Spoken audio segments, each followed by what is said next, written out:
తొక్కిసలాటకు అధికారుల అతి ప్రవర్తన నిర్లక్ష్యమే కారణమని ప్రత్యక్ష సాక్షులు చెబుతున్నారు. గేట్ వద్ద నిలబడ్డ పోలీసులు భక్తులను ఇష్టం వచ్చినట్లు లాగిపడేశారు. ఈ క్రమంలో కొందరు కింద పడిపోయారు. మహిళలని కూడా చూడకుండా దారుణంగా ప్రవర్తించారు. భక్తులపై ఓ పోలీసు లాఠీచార్జ్ చేశాడు. ఇది కూడా తొక్కిసలాటకు ఓ కారణమని చెబుతున్నారు. బైరాగి పట్టణ పద్మావతి పార్క్ లో జరిగిన తొక్కిసలాట ఘటనపై కీలకమైన నివేదికను సీఎం చంద్రబాబుకు అందించినట్లు సమాచారం. డీఎస్పీ అత్యుత్సాహం కారణంగానే తొక్కిసలాట జరిగింది అంటున్నారు భక్తులు. ఒకేసారి గేట్లు తెరవడంతో అపశృతి చోటు చేసుకుంది. తొక్కిసలాట తర్వాత సరైన రీతిలో స్పందించలేదు డీఎస్పీ. అయితే సకాలంలో ఎస్పీ సుబ్బారాయుడు సహా ఇతర పోలీస్ సిబ్బంది ఘటనా స్థలానికి చేరుకున్నారు. కింద పడిపోయిన భక్తులను బయటకు తీసుకొచ్చి సిపిఆర్ చేశారు. లేకపోతే మృతుల సంఖ్య మరింత పెరిగి ఉండేది అంటున్నారు ప్రత్యక్ష సాక్షులు. ఘటనా సమయంలో అంబులెన్స్ డ్రైవర్లు దాదాపు 20 నిమిషాల పాటు అందుబాటులో లేరు. అంబులెన్స్ వాహనాన్ని టికెట్ల కౌంటర్ బయటే పార్క్ చేసి వెళ్లిపోయారు డ్రైవర్లు. డీఎస్పీ అత్యుత్సాహంతో పాటు అంబులెన్స్ డ్రైవర్స్ నిర్లక్ష్యం కారణంగానే భక్తులు చనిపోయారని చెబుతున్నారు. సీఎం చంద్రబాబుకి ఇచ్చిన నివేదికలో కీలక అంశాలను ప్రస్తావించారు. డీఎస్పీ తీరుపై ఎస్పీ సుబ్బారాయుడు కలెక్టర్కు సిబ్బంది ఫిర్యాదు చేశారు. మాతో పాటు వచ్చిన నలుగురు బాగానే ఉన్నాం సార్.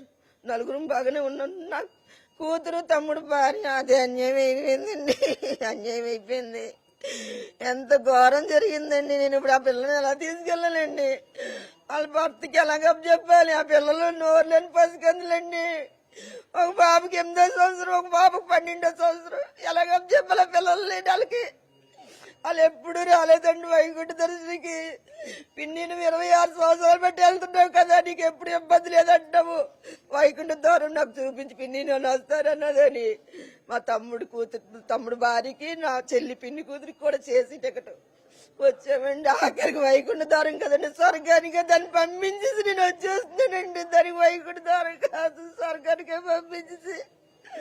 ఇప్పుడు ఆ పిల్లలందరికీ ఏడు చూపించాలండి. ఆ శవాన్ని తీసుకెళ్ళి నేను చెప్పాలండి. నాకు అర్థం అవ్వట్లేదు అసలు. ఏంటి ఇది అర్థం అవ్వట్లేదు. ఎప్పుడు ఇలా చూడలేదండి, ఎప్పుడు చూడలేదు. ఇదే ఫస్ట్ అంటే అండి పొలోమని పడిపోవడంతో మేము కూడా కింద ఉండిపోయాము. పోలీసులు లాగారు మమ్మల్ని బయటికి. మమ్మల్ని లాగడాన్ని ఉన్నారులే, వెళ్ళిపోయారు. ఇప్పుడే మా అమ్మాయి నేను బాగానే బయటకు వచ్చేసాము. అయితే తను ముందుంది కదా, కొంచెం మాకన్నా ముందుంది తను లైన్ లో ఇదైనప్పుడు. అయితే తను వెళ్ళిపోయిందని మేము అక్కతో పాటు ఉందని మేము అనుకున్నాం అనమాట. మాకు ఐడియా లేదు దాని మీద. ఆ తర్వాత తెలిసిందండి తన కోసం. మాకు ఎలాగ ఫోన్ చూస్తే స్విచ్ ఆఫ్ వస్తుంది, ఎంత చూసినా దొరకలేదు. శవం అయిపోయి ఉందండి. ఒప్పుకున్నాయండి పచ్చిగా ఇప్స్, ఈ రుప్స్లోని ఇలాగ అయిపోయి దగ్గరికి అయిపోయింది. దానివల్ల పచ్చి నొప్పి ఉంది. ట్రీట్మెంట్ ఇచ్చారండి, బాగానే ఇచ్చారు. నిన్న అన్ని టెస్టులు అన్నీ చేశారండి. కాకపోతే